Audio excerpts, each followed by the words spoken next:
Eu estou acompanhado de minha esposa e gostaria de convidá-la para vir aqui um minuto.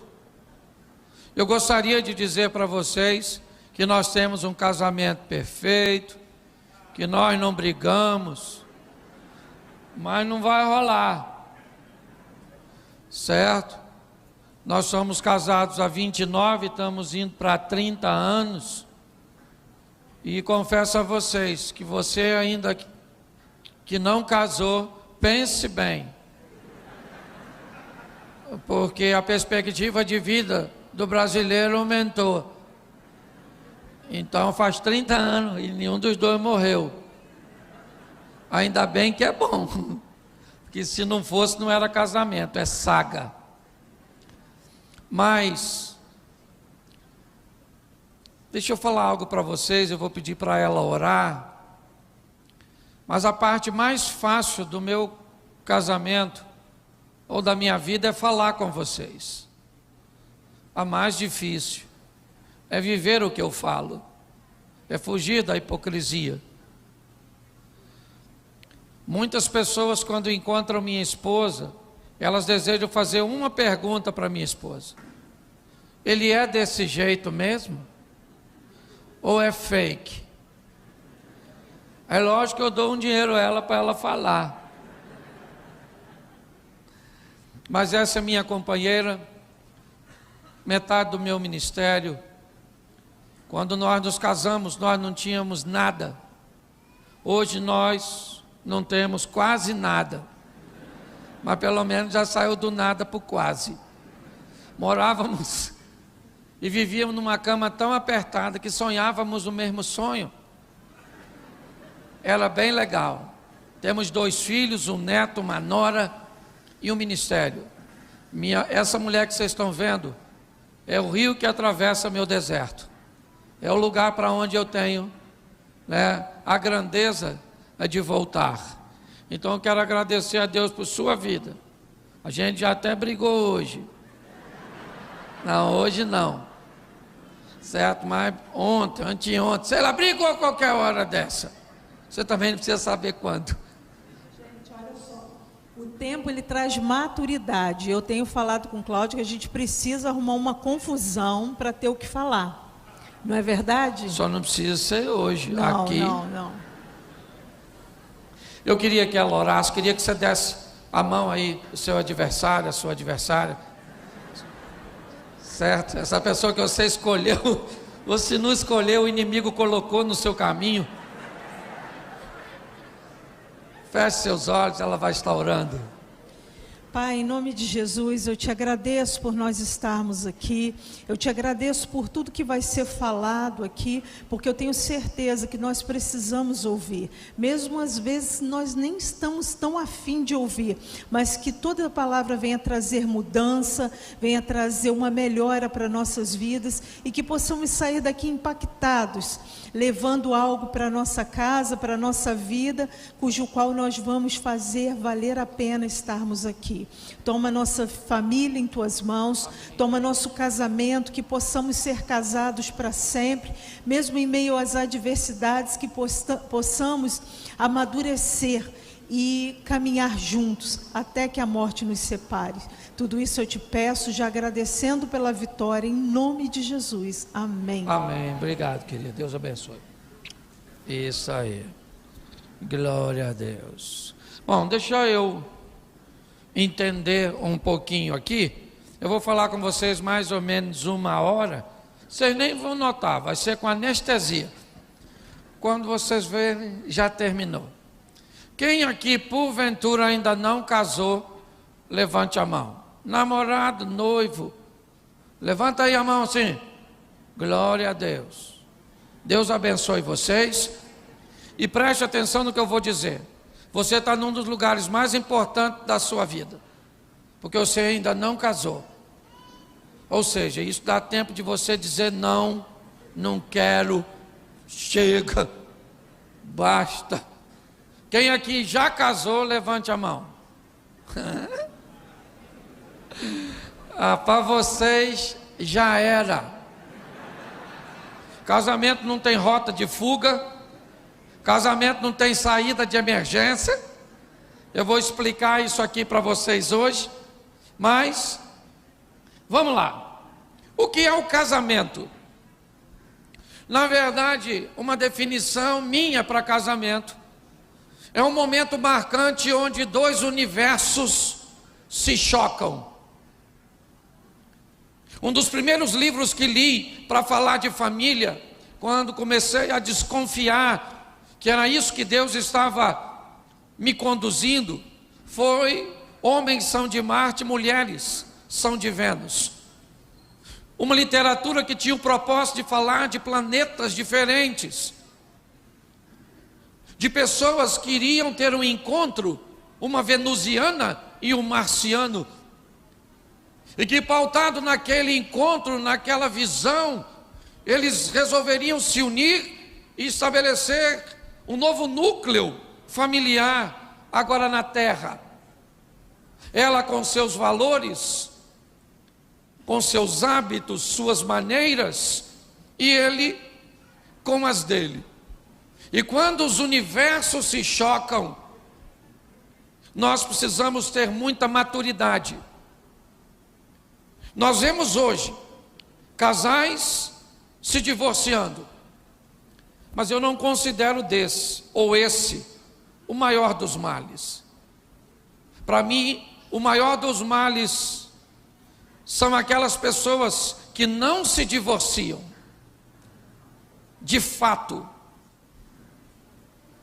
ali, não vão lá no cartório e assinam um documento, mas são aquelas que vivem juntas, até que a morte os separe, simplesmente porque se sentem desconfortáveis, e não em se separar, mas em mudar para trazer uma novidade de vida para o seu casamento.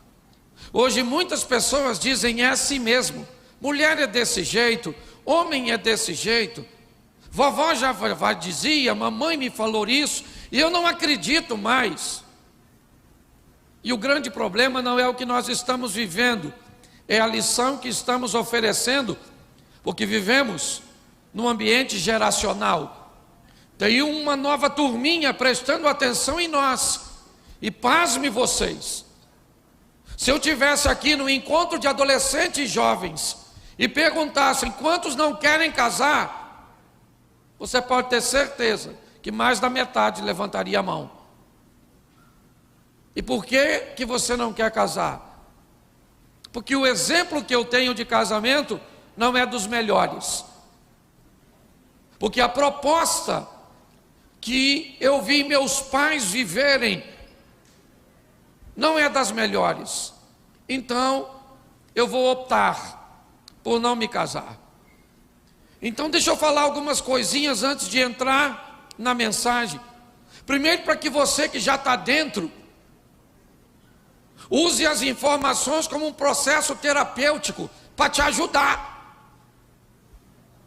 Para você que ainda não casou, use as informações como uma instrução preventiva, para olhar para a piscina e ver se tem água antes de mergulhar, porque tem gente que pula primeiro, para ver se tem água depois. Aí me pergunta: pastor, o que é que eu fiz? Eu falo: casou. E agora? Hashtag chupa essa manga. Vou fazer o quê? É lógico que eu vou falar de regras, porque na regra, por exemplo, o homem é mais forte que a mulher fisicamente, mas tem exceção. Na regra, a mulher fala mais do que o homem, mas tem homem que fala mais que a mulher. Lá em casa é assim: eu sou mais falante, eu sou encrenqueiro, eu sou o perturbador de Israel, fico futucando. Se eu chegar em casa chateado e falar para minha mulher: não quero conversa, acabou, ela não fala comigo. Se eu chegar em casa e ela falar: não quero conversa, eu falo: o que aconteceu? Fala comigo agora, se abre, eu sou seu amigo, me conta, me diga. E aí o inimigo nem precisa ir. Até porque eu já estou lá para fazer o papel. A maioria das pessoas que estão casadas não estão casadas com a pessoa errada. Elas estão agindo de maneira errada ao lado da pessoa certa. No meu gabinete eu tenho um baleiro. Sabe o que é baleiro? Aquele negócio que gira assim. Porque quando algum casal chega lá com um problema muito superficial e infantil, eu não dou conselho. Eu dou bala e pirulito. E falo, leva aí, chupa um de mora. E outro de uva, que quando chegar em casa acabou o problema. Há um tempo atrás, me ligaram que um casal ia separar. E eu corri lá para ajudar, fazer uma intervenção. Cheguei lá, ele estava arrumando as coisas. E aí eu falei, o que houve? Ela falou, pastor, ele vai embora, pastor, faz alguma coisa. Ele vai. E ela falou, o pastor está aqui. Lá vem ele. Falei, ô querido, estou indo embora, pastor, chega.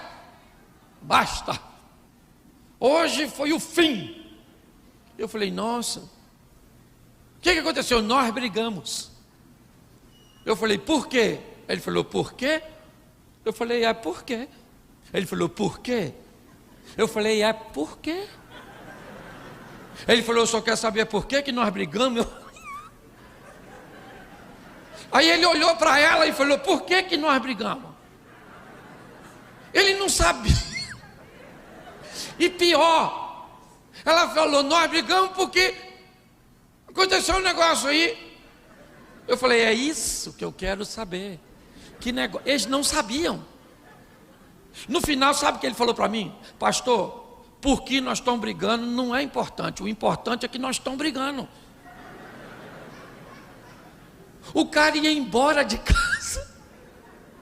E quando ele chegasse lá fora, ele ia falar, por que que eu saí mesmo? Você está rindo dele? Dá uma olhada para o céu. Muitas vezes, no final de uma discussão, nós não lembramos nem por que que ela começou. Então, quando os dois universos se chocam, querido, é um grande desafio. E nós precisamos estar ferramentados para lidar com isso, porque casamento não é brincadeira. Eu vim te dar algumas notícias boas e também vim te dar algumas ruins. Tá certo? Então, a primeira colisão, ela é de ordem cultural. Me ajude aí, eu sempre brinco com isso. Vamos fazer um café. Como é que faz café? Bota a água para ferver, sim ou não? Bota o pó na água, sim ou não? Sim ou não? Bom, vamos tentar fazer o café de novo, que já vai esfriar esse. Bota a água para ferver, sim ou não? Sim. Bota o açúcar na água.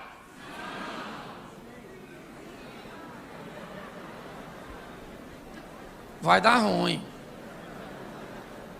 Tá ruim de nós fazer o café.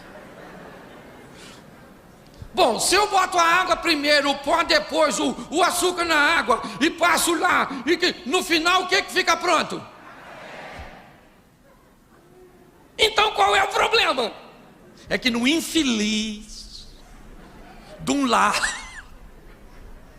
sabe, a megera, aquela senhora que você deixou os filhos hoje, sabe, supervisora do Butantan, lá, te ensinou a fazer de um jeito, e lá, o outro aprendeu. E me parece que a imaturidade diz que para um estar certo, o outro precisa estar errado. Por que é que para mim está certo, minha esposa tem que estar errada? Por que é que nós não podemos estar certos em áreas diferentes? Segura a onda, irmão. Já a sua mulher começa a bater.